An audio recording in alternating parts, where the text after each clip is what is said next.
नमस्तेभ्यः। ओम नमस्तेभ्यः। अहिंसा परमो धर्म की आचार्य गुरुवर श्री कुंद कुंद भगवान की, आचार्य गुरुवर श्री ज्ञान सागर मुनि महाराज की। चलो परम पूज्य संत श्रवणी आचार्य भगवान विद्यासागर जी महामुनि राज की, समस्त आचार्य संघ की। तत्वासूत्र का पाठ आपके सामने प्रतिदिन चला, उसका उपसंहार हुआ और किए हुए दोषों का निर्मूलन करने के लिए प्रतिक्रमण की व्यवस्था हुई है। 10वें अध्याय में आपने संक्षेप में 10 सूत्रों के माध्यम से सुना, मोक्ष का कथन था। उसमें अंतिम सूत्र में एक निरंतर और शांतर 2 भेद होते हैं। शांतर का अर्थ अंतराल सहित होता है, निरंतर का अर्थ लगातार होता है। एक यदि शुद्ध होता है, दूसरे समय में शुद्ध होता है, कोई अंतराल नहीं पड़ा, तो इस प्रकार 108 लगातार शुद्ध हो सकते हैं। किंतु एक बात और थी, निरंतर में यदि अंतर पड़ जाता है तो एक समय के भी पड़ता है, एक 6 महीने का अंतराल पड़ता है। 6 महीने का अंतराल का अर्थ 6 महीने तक कोई भी मुक्त नहीं होंगे। और 108 का अर्थ ये होता है 108 मुनि महाराज की। तो ये एक प्रकार से 108 मुनि महाराज एक साथ सब गुणस्थानों को परिवर्तित करते हुए मुक्त हो जाते हैं। इसका नाम है अंतराल के बिना लगातार वो मुख मोक्ष को जाने का क्रम टूटता नहीं है। यह स्वाभाविक है 6 महीने। और इधर निगूढ़ से जो निकलते हैं भव्य जीव, उनके बारे में भी कहा गया है 6 महीने 8 समय में 608 ही, ऐसा है ना, 608 ही संख्या भव्य जीवों की वहाँ से निकलती है। यह हिसाब किताब जो कुछ भी है वो बना रहता है। एक वह और है जो अभावित तो वो कभी जाएगा ही नहीं। भव्य जितने भी वो सारे जाने की योग्यता रखते हुए भी उनसे भी यह संसार कभी खाली होता नहीं, ऐसे भी अभव्य है। महत्वपूर्ण एक सूत्र था कि कौन से भाव जो आत्मा के हैं सिद्धावस्था में रहते हैं तो अवशमिक नहीं रहेगा, औदैहिक नहीं रहेगा, क्षायोपशमिक भी नहीं रहेगा। ये सब कर्म संबंध रखने वाले भावों का कथन है। किंतु क्षायिक तो रहेगा, क्षायिक भाव रहेगा। केवल ज्ञानावरण का क्षय हुआ, केवल दर्शनावरण का क्षय हुआ, सभी प्रकार के ज्ञानावरण का अभाव होने के उपरांत, दर्शनावरण का भी अभाव होने के उपरांत ही केवल ज्ञान और केवल दर्शन रहते ही बने रहते हैं। किंतु एक और उन्होंने बताया भव्यत्व का भी अभाव होता है। अभव्यत्व का तो दूसरा गुणस्थान ही जब नहीं होता, उपक्रम ही नहीं होता, तो सवाल ही नहीं उठता है। एक और बात इसमें ध्वनि निकलती है आदि शब्द से, जीवत्व का भी अभाव होता है। क्या हुआ? जीवत्व का अर्थ क्या? 10 प्रकार के प्राणों के माध्यम से जो जी रहा था वह जीव वहाँ पर पाया जाएगा, किंतु वह क्षायिक भाव से युक्त जो रहेगा वही रहेगा। तो जीवत्व भाव भी कर्म निरपेक्ष होकर के भी वह भव्य अपने परिणाम भाव होकर के भी उसका भी अभाव होता है। आध्यात्मिक ग्रंथों में इसको ऐसा कहा है, अशुद्ध पारिणामिक भाव का अभाव होता है। भव्यत्व भी अशुद्ध पारिणामिक भाव है, तो जीवत्व भी अशुद्ध पारिणामिक भाव है। इस प्रकार आगम में कथन मिलता है। इसलिए सिद्धा न जीवा ऐसा एक सूत्र भी कर्म सिद्धांत में पाया जाता है।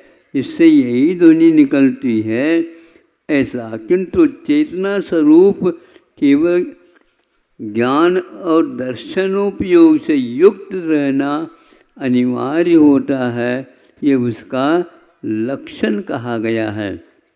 संक्षेप से यहाँ पर आप लोगों को इन सब बातों को सुनने का सौभाग्य प्राप्त हुआ है। और 10 दिन बहुत ही कई व्यक्तियों को आकुलता थोड़े संभव है ही होती है। पेड़ा चंदन ध्यान तो होता ही है जो अनंत काल से लगा हुआ है।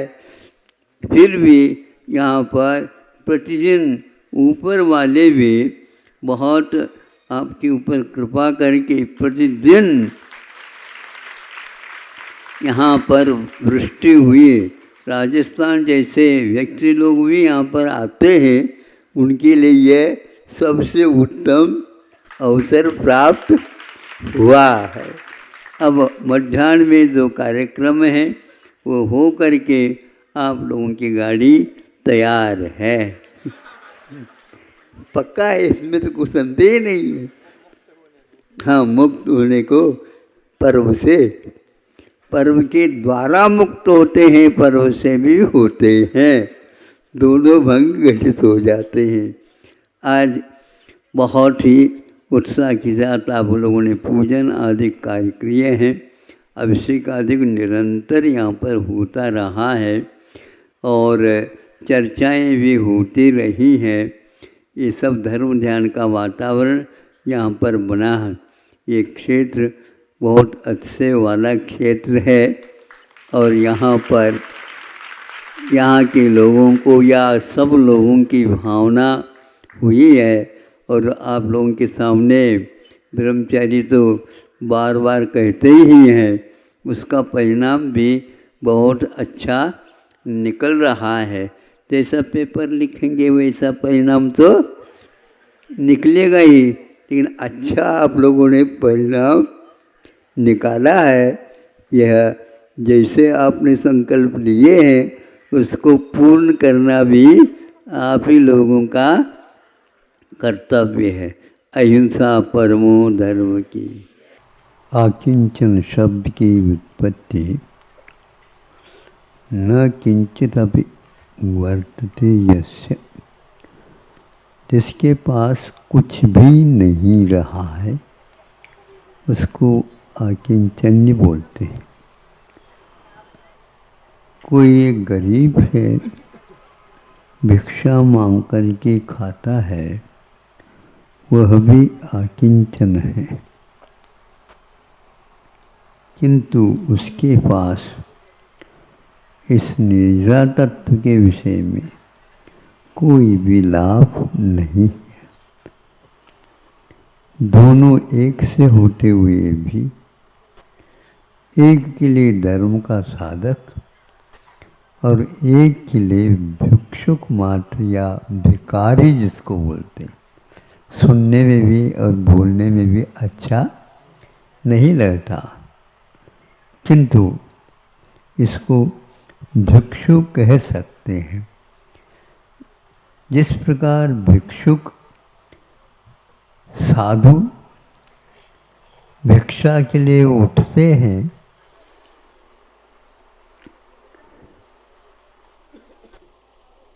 उदर वेदना क्षुधा को दूर करने के लिए,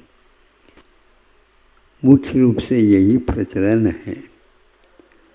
किंतु इसका प्रचलन दूसरी अपेक्षा से कि वह संयम की साधना करना चाहता है, इसलिए उसे आहार अनिवार्य है।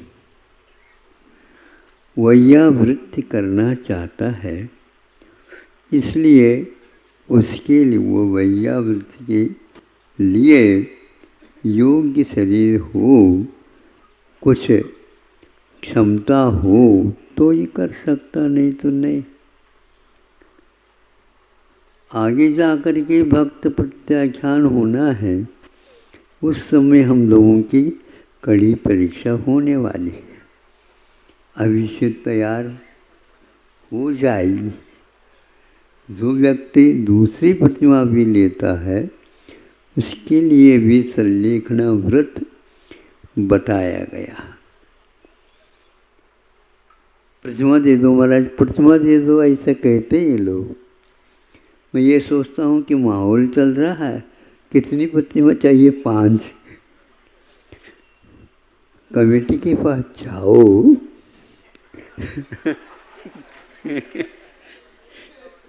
पाँच जाओ तो 5 ले लो, 2 चाहो तो जो चाहो। अब वो कहते हैं नहीं महाराज, आपके पास प्रतिमा है, हमें लेना है, आप ही दे दो। तो हमारे पास हो तो दे दूं,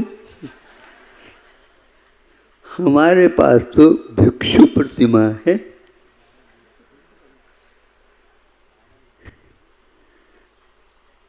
बात तो समझ में आती।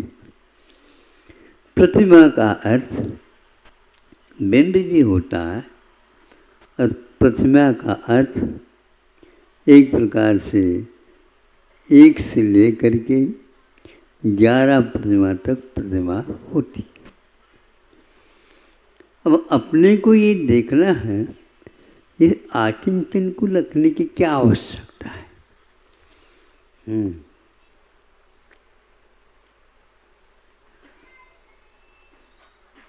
नवनीत में गोरस की यात्रा पूर्ण नहीं होती, किंतु वह अधूरी ही रहती।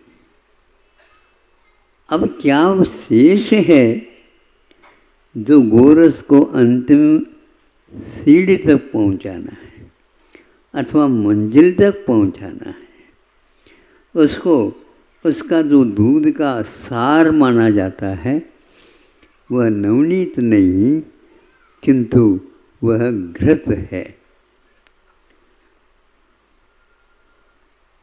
मराठी में उसको तूप म्हणतात।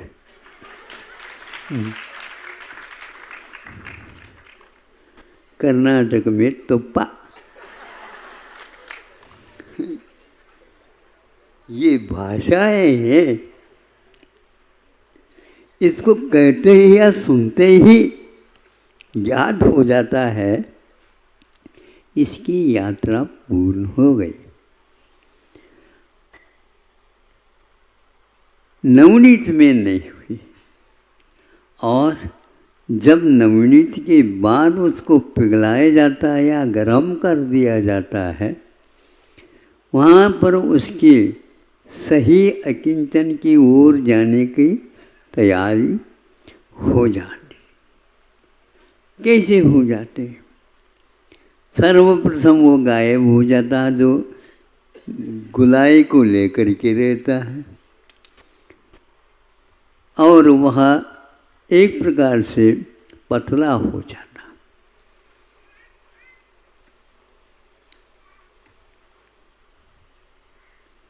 जैसे जैसे उसको तपाया जाता है, तपाने के लिए अग्नि भी अपनी तरफ से हो जाती है, जिस किसी भी आग के माध्यम से उसको तपाया नहीं जाता। और तपाते तपाते पाक शास्त्र वेत्ता जो होते हैं उसको समझ लेते हैं कि अब तपाने की कोई आवश्यकता नहीं है।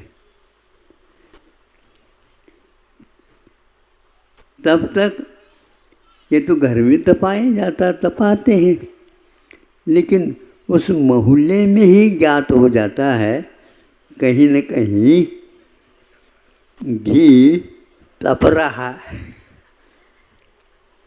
उसकी सुरभि सुगंधी सारदत्त को फैलाती हुई अब नाक में वह चली जाती है, डाले बिना भी ज्ञात होता है कि हाँ ये घी पूर्ण तप गया है। किंतु जब तक उसमें कुछ कसर रहता है तपने में, तब तक सुगंधी फूटती नहीं। ये पक्की बात है।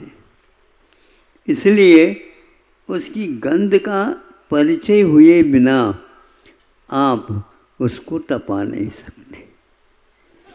कहाँ पर हम रुके? यही हाल लगभग अपने गन्ने का रस को तपा करके गुड़ बनाया जाता। हर एक व्यक्ति चाशनी बना नहीं सकता। चाशनी समझते हो? हाँ हाँ, तो वह चाशनी बनाना उसी व्यक्ति को समझ में आता है जो व्यक्ति वर्षों तक इस कार्य को संपादित किया है। अन्य जो व्यक्ति काम करने वाले, उनके लिए जो पैसा वेतन के रूप में दिया जाता है वो अलग रहता है, और जो इसको बोलते हैं दक्षिण में गुड़व्या, गुड़ को तैयार करने की क्षमता जिसके पास है और वह उस रस को तपाता हुआ उस कड़ाव या बड़ा गंगाड़ांतर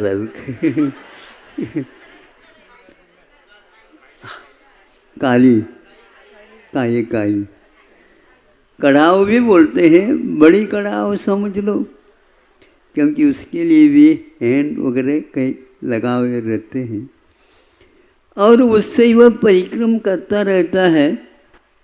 हाथ में एक झारी लेकर के, पानी पीने का नहीं, झारी दक्षिण में उसको बोलते हैं, जो एक प्रकार से उसके सारे छेद रहते हैं, उसके माध्यम से वह उसको बार बार करता जाता परिक्रम लगाता है। हम सोचते हैं ये गुड़ बनना बहुत कठिन है, इसकी परिक्रमा भी लगानी पड़ती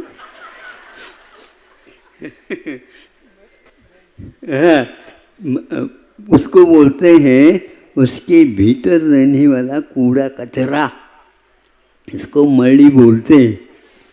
हाँ, तो ये सब साफ हो जाता है, तब वह कहीं उस चाशनी के योग्य हो जाता है। लेकिन फिर भी उसको एकदम गुड़िया लोग ठीक नहीं समझते, वो अपने ढंग से देखते हैं, उसको बार बार झाड़ी से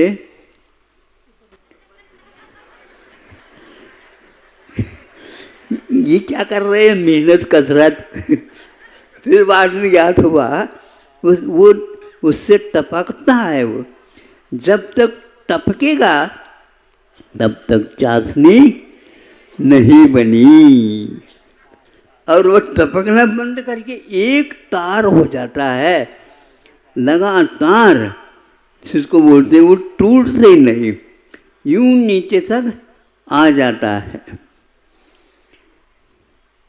यह एक प्रकार से घी बनाने से पूर्व की स्थिति है लगभग, किंतु घी में से जब वह पूरा पूरा कचरा नीचे जिस बर्तन में तपाया उसको चिपक जाती।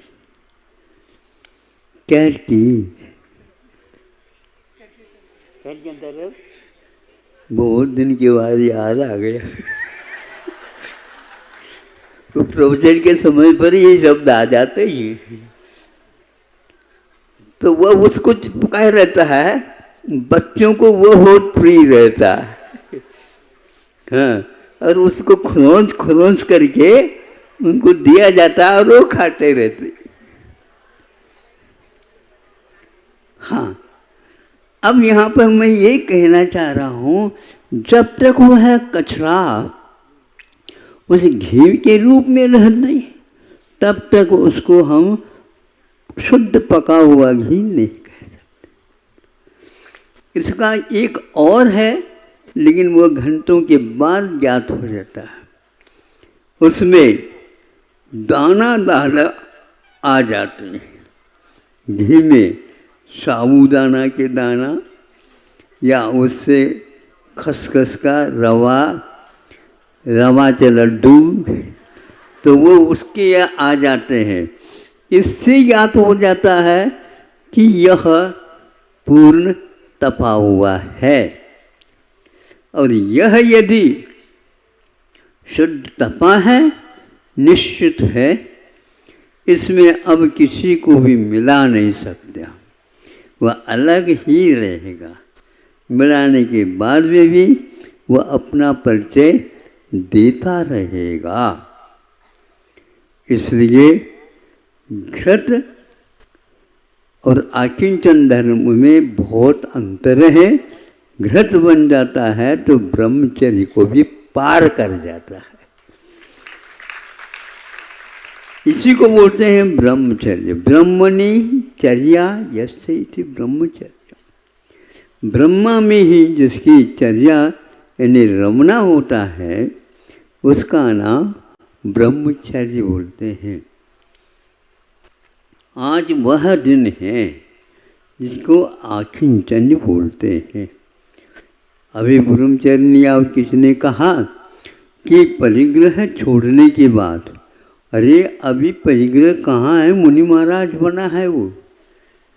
उसके लिए आकिंचन का अर्थ यह है, उपकरणों को भी आचार्यों ने परिग्रह के रूप में स्वीकारा, लेकिन कब तक? जब तक कि उपकरण चाहिए तब तक।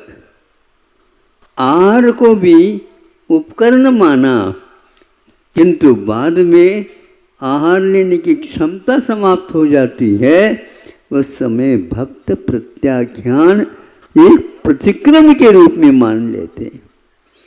इसको भी जब तक छोड़ोगे नहीं, तब तक आपका कल्याण पूर्ण नहीं होगा। इसलिए कि उपकरण में क्या आते हैं? पीछी है, कमंडलू है, शास्त्र है, और भी तत्संबंधी जो सहायक तत्व होते हैं, उनका भी त्याग किया जाता है। आप लोग भी करना चाहें तो कर सकते हैं। हाँ, यह भी एक प्रकार से परिग्रह बाह्याभ्यंतरोपद्यो हो, ये सूत्र आता है 9वें अध्याय में। ये बाहरी जो 10 परिग्रह हैं, उनका तो त्याग शुरुआत में ही हो चुका है। मनोज्ञा मनोजेंद्रिय विषयरागत द्वेष वर्जनानि पंच, इस सूत्र में हम देखते हैं। लेकिन इसके उपरांत भी क्या कसर है? तो वह घी नीचे ऊपर रहता है और नीचे उस पतीली में चिपका हुआ है, वो खरोंच रहता है। ऐसा इसका स्वरूप है। हाँ, तो औदार्य शरीर होते हुए भी आचार्य कहते हैं, जब तक काम करता है तब तक इससे हम काम लेंगे। फिर बाद में हम मन का काम नहीं करते, कभी मन से काम हम लेते हैं। कान पकड़ करके कहते हैं, हमने वेतन देने का संकल्प लिया था और आपने संकल्प ये लिया था मैं योग्य कार्य करता रहूँगा, और फिर भी आपको वेतन बढ़ाना होगा। फिर भी हम कहते हैं तुम काम बहुत अच्छे करने होंगे। बिल्कुल करेंगे। जिस दिन वह कर्मचारी काम करना बंद कर देता है, क्यों बंद हो ही जाता है, तो वह कहता है कि अब मेरे लिए हम ऐसी सरकार की सेवा नहीं करते हैं। सरकार से पूछ लो, क्योंकि हमारे भी यही है, जब तक ये करेगा तो करेगा, अंत में कहेंगे अब भक्त प्रत्याख्यान।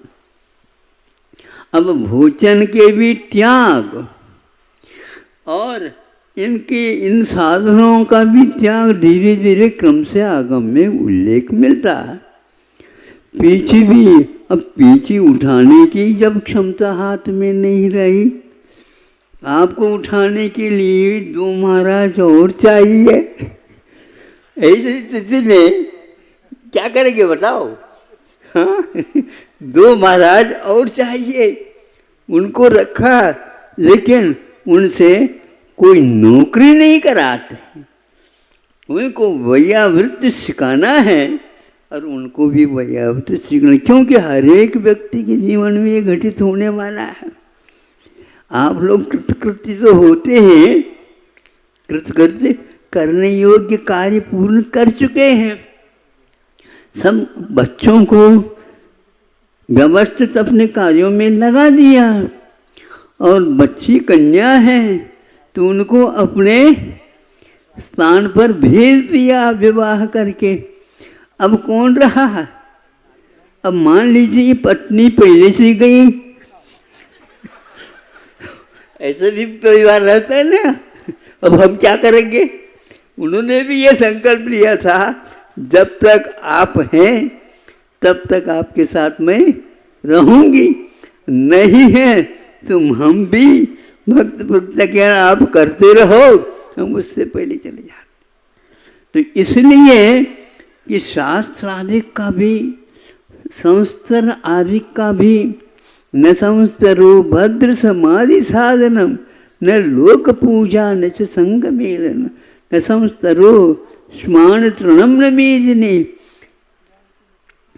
हाँ, अब ये इस प्रकार ये द्वात्रिंशिका में 2 कारिका आ जाती हैं, उसमें सब बातें आ चुकी हैं, यहाँ तक कि ख्याति लाभ पूजा से भी दूर रहना है तो यह डिंडोरा मत पीटो जिन्होंने संलेखना ली है।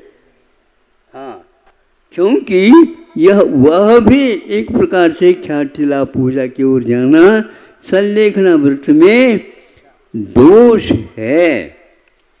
इस प्रकार यह निर्दोष चर्या पालन करने के लिए गए तो बाह्याभ्यंतरोपद्यो उपधि का षष्ठी के 2 वचन में ये उपद्यो हो, इस प्रकार शब्द बनता है। इसलिए आप लोगों को समझना है आकिंचन धर्म में एक प्रकार से वह यही अभ्यास करता रहता है। आहार त्यागना है, त्यागने से पूर्व में वह कुछ सीमा बना करके उसका त्याग करता चला जाता है। सर्वप्रथम रसों का त्याग कर देता है, सर्वप्रथम वह गरिष्ठ का त्याग पहले कर चुका था, अब वहाँ वो भी त्याग करता करता करता अंत में आ जाता है। तो इसका भी मैं त्याग क्रमशः करूँगा।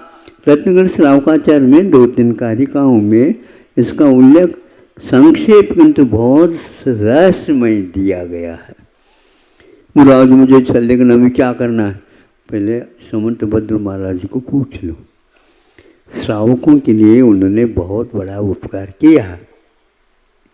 अब इसके उपरांत वह भीतर तक पहुंच जाता है। उपकरणों के प्रति भी इसलिए तव मम इस प्रकार का थारी मारी बोलते हैं राजस्थान में इसको। हाँ, मारी नहीं है उसमें, मारी मैंने हमारी, थारी मैंने तुम्हारी, तो ऐसा होता है। तो थारी मारी बोल का अर्थ है मेरा तेरा जो चलेगा तब तक तो बर्तनों में आवाज आती रहेगी। जब शरीर ही अपना नहीं है तो फिर थारी मारी किसके लिए बता रहे हो? बताओ, बोलो। हाँ, बोलो कुछ भी नहीं है, यहाँ तक कि परिवार को भी छोड़ दिया, नारी छोड़ दी। आप कैसे जो है आपने संकल्प लिया था, अरे हम जब उत्पन्न हुए उस समय से एक नारी थी। वह क्या थी?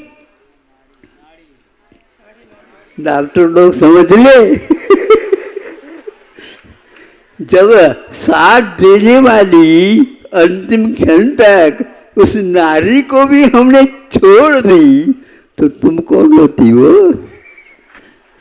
ये बीच में जाएगी। हमारे कोई भी इसके साथ संबंध नहीं है। महाराज इस प्रकार होता तो हम शादी नहीं करते। किसने जबरदस्ती करवाया क्या? जबरदस्ती हो गई? नहीं, जबरदस्ती नहीं करना चाहिए, ये स्वार्थ आ जाएगा। इसलिए ऋषभनाथ भगवान ने ब्राह्मी और सुंदरी को जबरदस्ती से कुछ नहीं कहा, इतना कहा कि यह ऐसा रिवाज है, ऐसी परंपरा है, तुम देख लो। नहीं, हम इसी परंपरा का पालन करेंगे। और ठीक है, शाबाश, ऐसे कह करके उन्होंने उनका उत्साह बढ़ा दिया। और वह युग के आदि में कहीं भी कोई गए नहीं और रह गए। आकिंचन का अर्थ कुछ भी मन में अटकाव भटकाव नहीं होना चाहिए। समझ में बात आ रही है? बिल्कुल। अब सूपा में जब साफ करते हैं तो धीरे धीरे उसको फटकार दीजिए। एकदम फटकारते नहीं, धीरे धीरे फटकारना। किसी को एकदम फटकार दो तो वह भाग जाएगा। उसको धीरे धीरे पुचकारो, फिर बाद में धीरे धीरे नीचे से फटकार दो, और वह सामने आकर के गिरेगा, और जो ठोस है वह पीछे अपने आप रह जाएंगे। यह विधि एक प्रकार से बहुत महत्वपूर्ण है। तीसरा एक और है, उदाहरण तो हमारे पास बहुत है, लेकिन आपको समझ में बात आनी चाहिए। समझ में आ रही कि नहीं आ रही? इस उदाहरण के द्वारा और आ जाएगी। जैसे अब दूध की यात्रा प्रारंभ होती है और घी बनाना नहीं, तो क्या करना? व्यंजन बनाना। व्यंजन बनाओ तो दूध को टपाया, तो उसमें मलाई इत्यादि आ गई, लेकिन उसमें उस मलाई का भी उपयोग नहीं करना। उसमें तो जो करते हो रख कर के उसको थोड़ा सा और मंदी आंच पर उसको तपाओ, फिर धीरे धीरे उसमें वह जले नहीं नीचे, इसलिए चम्मच वगैरह उसके माध्यम से हिलाते रहो। वह घूमता रहे दूध कड़ाहों में या जो पात्र है उसमें। करते करते करते करते वह व्यक्ति उसको कलाकंद से भी ऊपर ले आए। ये भी एक कला है, नहीं समझे? हाँ, अब एकदम पेड़ा ले जाता महाराज, पीढ़ी हो जाती तब कहीं जाकर के पेड़ा बनता है। अब वह धीरे धीरे ऊपर उठ गया, कलाकंद भी हो गया। अब धीरे धीरे बीच में एक और आता है, उससे पहले बासुंदी नहीं, महाराष्ट्र वालों को इसका परिचय अच्छा है, राजस्थान में कैसे मिलेगा? हाँ, फिर इसके उपरांत यात्रा उसके आगे होते फिर वह खोआ बनने को होता है। लेकिन यह जो निष्णात होता है उस खोए को भी सफ़ेद ही रख देता है, उसमें ललाई नहीं आती। ये कला है। इस प्रकार करते करते वह एक प्रकार से कहाँ तक गया? खोआ। इसको आप लोग बोलते हैं खोया। क्या खोया? दूध को खोया, बासुंदी को खोया, कलाकंद को खोया, और क्या खोया? रबड़ी को खोया, मलाई को खोया, सब कुछ खोया, तब जो है वह खोआ हो गया। अब उसको भी खोना है। अब उसमें अनुपात से व्यवसाय नहीं करो, किंतु तैयार करना है उसको। तो उसमें बूरा या चाशनी जो कुछ भी है विधि, उसके अनुसार मिलाया जाता। फिर बाद में वह बेचा जाता है अथवा उसका स्वाद लिया जाता है।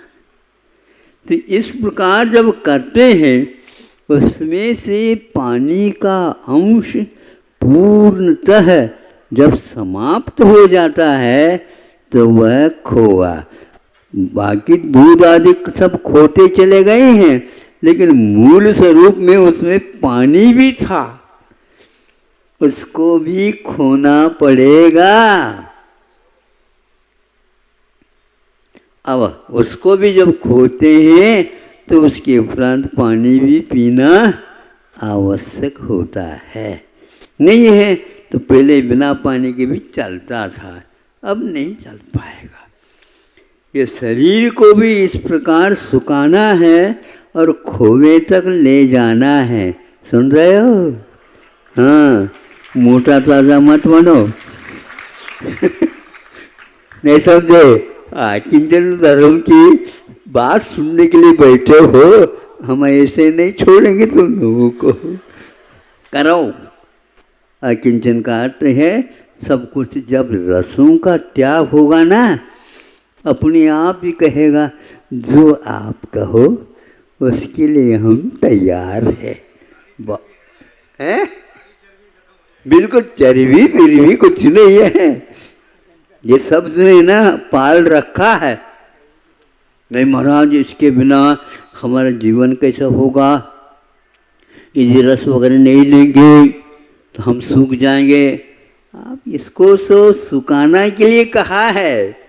ये जैसे जैसे सूखता चला जाएगा, सुख पास आता जाएगा।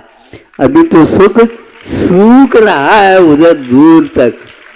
आप कौन सा करना चाहते हो? आप लोगों को प्रशिक्षण अच्छा मिला है ताली बजाने का। अब ये करना पड़ेगा।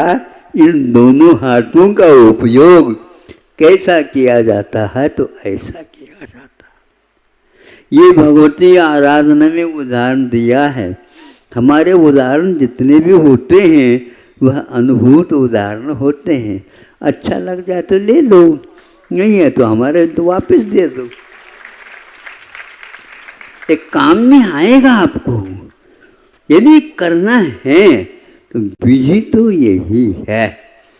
इस प्रकार शरीर को हम सुखा नहीं रहे हैं, किंतु पानी को जिस प्रकार सुखाना अनिवार्य है खोआ बनाने के लिए, पेड़ा बनाने के लिए, उसी प्रकार इस शरीर के प्रति मोह ममत्व कितना है क्या? नहीं।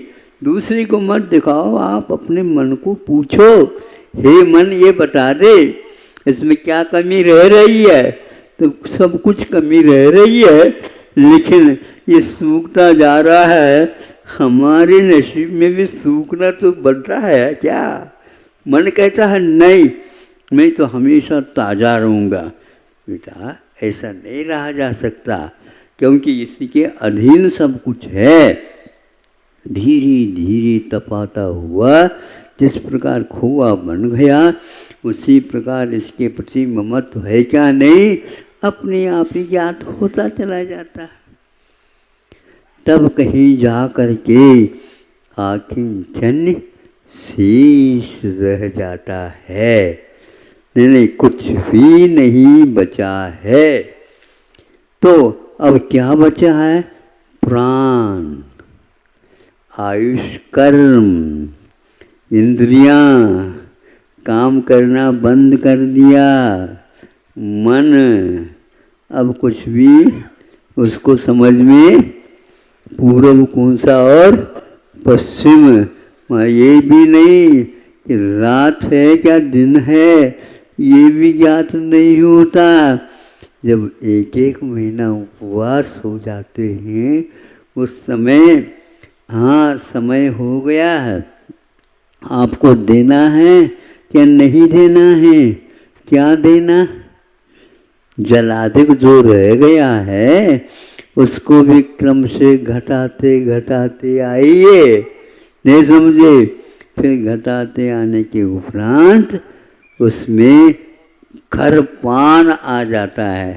स्वामी सोहंतभद्र महाराज ने सिक्त से उठाता है और असिक्त से वह यात्रा करता हुआ, और वह लपसी इत्यादि के साथ यात्रा करता हुआ अंत में केवल खरपान में जल अथवा तक्र रखता है, और तक्र के बाद वह केवल जल रखता है, और जल को नियम संलेखना के अंतर्गत में ले लेते हैं।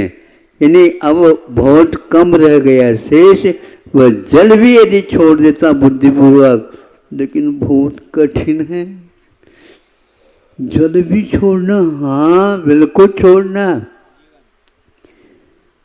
तब कहीं जा कर के अपने आप शरीर की कांति दीप्त दीप्त तप है, तप्त तप है, महातप है,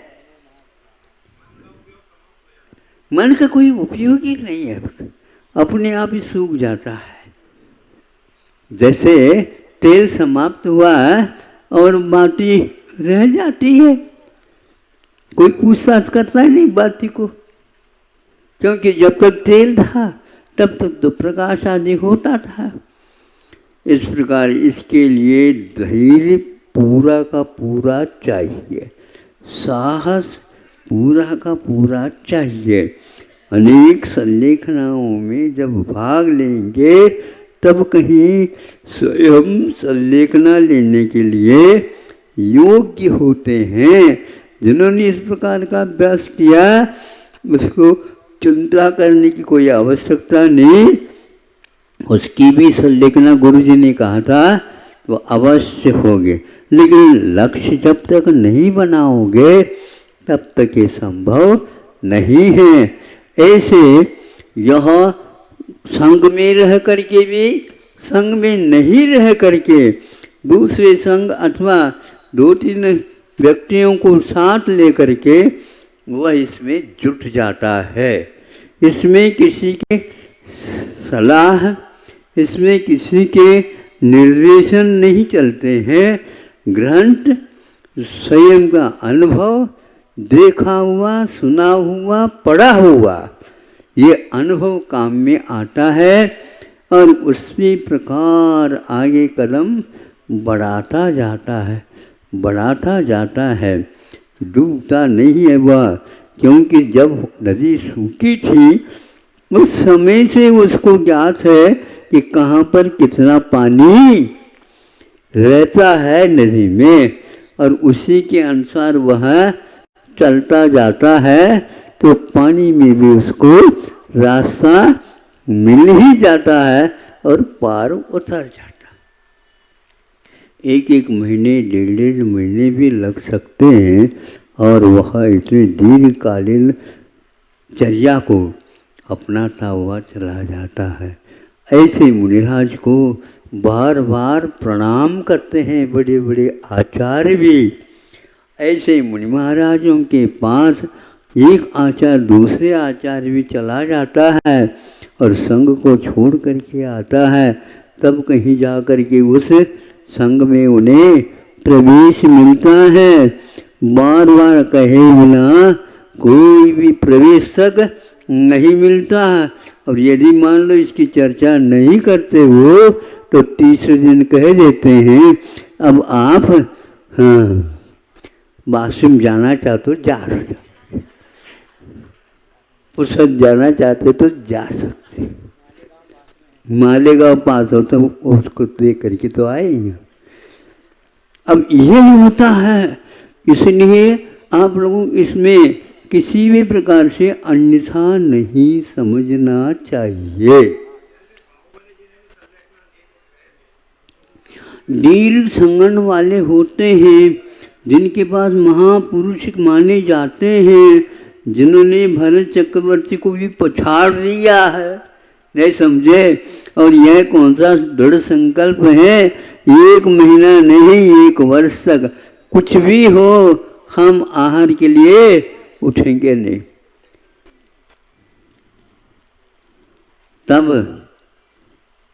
तब क्या है मन में, ये तो कवियों ने लिखा है।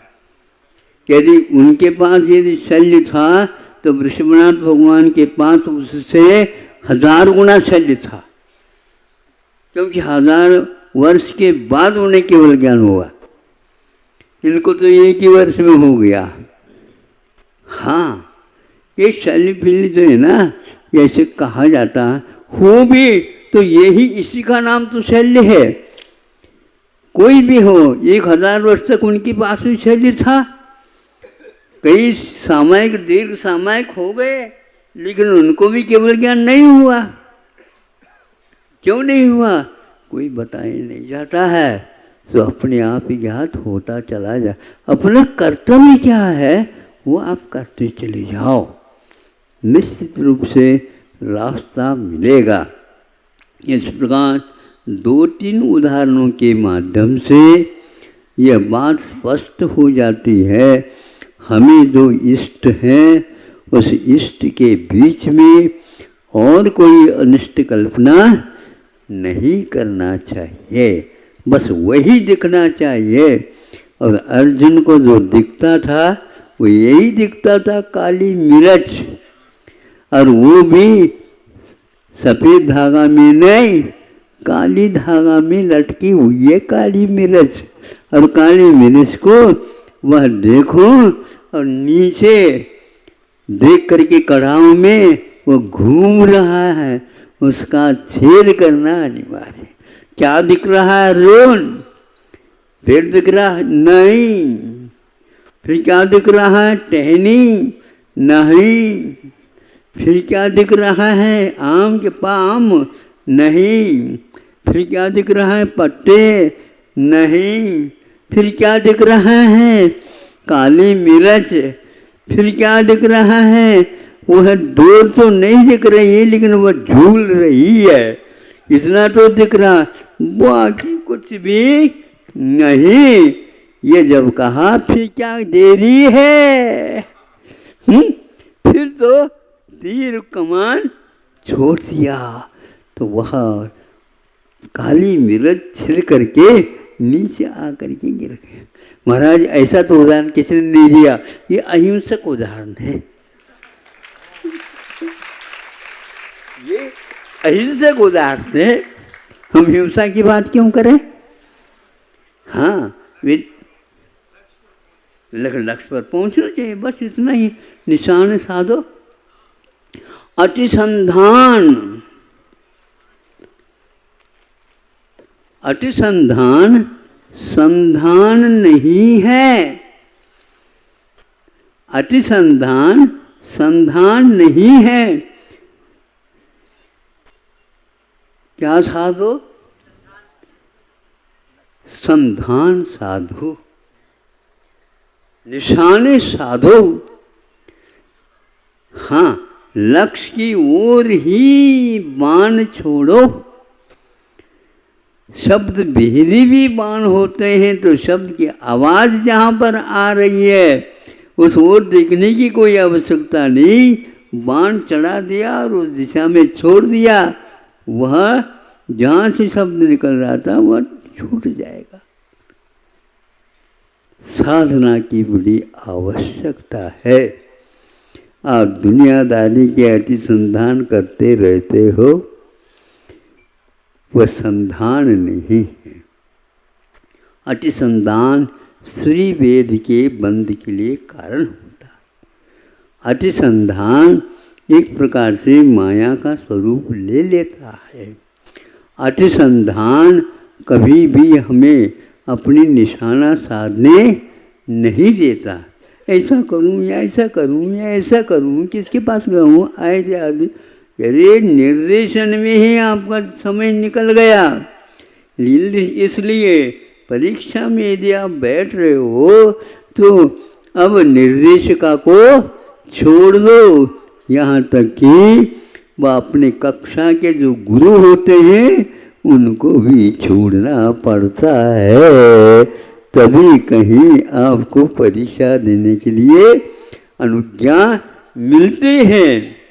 तो आग के लिए अब सोच दो क्या करना है। एकमात्र एक रात रह गई है, कल तो आप 4 तो बज गया आपका। कितने 2-3 उदाहरण सुन करके, एक तो चाशनी का उदाहरण हो गया, एक खोआ का उदाहरण हो गया, और कौन सा हो गया, सूपा का। हाँ, हाथ में सूपा लेकर के हैं, किंतु लक्ष्य जिधर है उसको तो रख लेते हो, और जिसका लक्ष्य नहीं है उसको फटकार देते हो।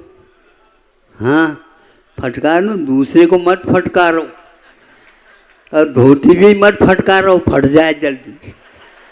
हाँ, उसको रख कर के अपनी रक्षा करो, तब कहीं जा कर के आत्मा के रक्षा। ऐसे महाराज होते हैं प्रायोग। प्रायोग मरण का अर्थ होता है किसी के हाथ से सेवा स्वीकार नहीं, दूसरे से तो नहीं करते, अपने आप ही अपने पैरों में दर्द को दूर करने के लिए दबवाते नहीं, दूसरे से भी नहीं और स्वयं के हाथ से भी नहीं। वह केवल उस तरफ देखते रहते हैं और उसको सहन करते रहते हैं। जहाँ पर किसी का आवागमन नहीं होता, आज किसी का आने का मतलब क्या, जानवरों को तो होता है, उन जानवरों से डरने की कोई आवश्यकता नहीं, इन जानवरों से डरने की बड़ी आवश्यकता है। हाँ, समझे, इनसे आप बचो तो प्रायोग मरण हो सकता है। ये तो ले लो महाराज, हम सेवा करते हैं आपकी, आप तो रह जाओ, ऐसा नहीं चलेगा। सौधर्म इंद्र को भी स्वीकारता नहीं मिली थी। तीर्थंकरों ने कहा सौधर्म छुट्टी अवकाश प्राप्त कर लो। महाराज कैसे हम चले जाएं, हमें तो आप बीच में छोड़ रहे हो, तो आप छोड़ो मुझे। यदि हम नहीं छोड़ते हैं तो आप मुझे छोड़ो, क्योंकि हमारी परीक्षा तो ऐसी ही होगी। किसी के तत्वावधान में हम अपनी परीक्षा नहीं देंगे, क्योंकि यहाँ 100% अंक चाहिए, उसमें आधा भी कम हो गया तो गया। ऐसा यह 10 लक्षण धर्म है। अब ब्रह्मचर्य के बारे में कल यदि समय मिलता है तो देख लेते हैं, और वह भी आप लेकर के जाना हो तो लेकर के जाओ, उसमें कोई बाधा नहीं है। किंतु आप अपने परिवार के साथ जय जिनेन्द्र कह करके उनको छोड़ करके और कह दो हमारे ऊपर आप क्षमा कर दो, और हमारे भी आपके ऊपर क्षमा है, आप करो या न करो, आपकी मर्जी। हमारे तो अर्जी थी, इसलिए ज़्यादा समय नहीं लगाना। उसमें किसी प्रकार का भटकाव है ही नहीं। अब जब मोह ही छोड़ना है तो बच्चों को बार बार क्या कहना, वो भी तब तक अपने आप ही बहुत समझदार हो जाते हैं बच्चे। महाराज अभी पिताजी अब क्या करने वाले हैं, अपने आप धीरे धीरे मालूम पड़ जाता है। धीरे धीरे अपनी चाबी को आपने उनके पास दे दिया, बेटा इसको सुरक्षित रखना है। हाँ, जैसे हमारे से भी ज़्यादा आपको कमाना हो सकता है, इसलिए हमारी कमाई को नहीं देखना, तो तुम स्वयं कमाते रहना, लेकिन हमें याद नहीं करना। राजा राणा छत्रपति हाथी के असवार, मरना सबको एक दिन अपनी अपनी। हाँ, अब नंबर आने से पूर्व में बाजी लगा दो, और शोर मत देखो, वह तो आना निश्चित है, किंतु हम उसके आने से पूर्व में अपने आप को तो ऐसे बनाएं दोबारा ये शरीर न मिले, और इसके बाद हम जन्म जरा मृत्यु से दूर हो जाएं। इतना ही पर्याप्त है।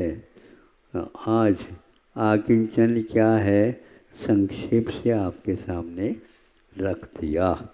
अहिंसा परमो धर्म की।